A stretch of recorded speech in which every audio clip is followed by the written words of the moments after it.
AP ప్రభుత్వం ఎన్నికల హామీల అమలుపైన ఫోకస్ చేసింది. అధికారంలోకి వచ్చిన తర్వాత సూపర్ 6 అమలు చేస్తామని కూటమి ప్రభుత్వం మేనిఫెస్టోలో ప్రకటించింది. అధికారంలోకి వచ్చిన తర్వాత పెన్షన్ 4,000కు పెంచుతూ అమలు చేస్తున్నారు. అదేవిధంగా ఇతర హామీల అమలుపైన ఒక్కొక్కటిగా కసరత్తు మొదలైంది. ఇక ప్రతి మహిళా ఖాతాలో నెలకు 1,500 ఇస్తామని చెప్పిన మహాశక్తి పథకం అమలుపైన ప్రభుత్వం కీలక ప్రకటన చేసింది. ఏపీ ప్రభుత్వం సూపర్ 6 హామీల అమలుపైన స్పష్టత ఇస్తోంది.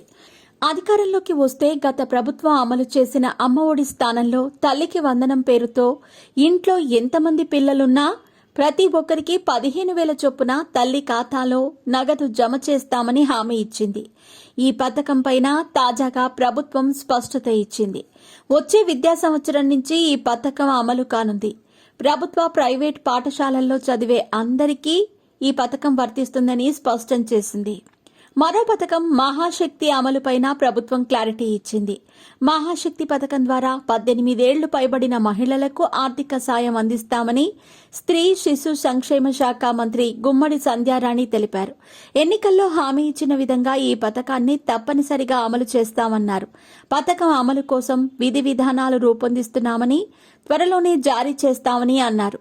ప్రతి మహిళకు నెలకు 1,500 రూపాయల చొప్పున ఆర్థిక సహాయం అందిస్తామని శాసన మండలిలో సభ్యుల ప్రశ్నకు మంత్రి సంధ్యారాణి సమాధానంగా చెప్పారు. ఇక మహిళలకు ఉచిత ఆర్టీసీ బస్సు పథకంపైన ప్రభుత్వం కసరత్తు చేస్తోంది.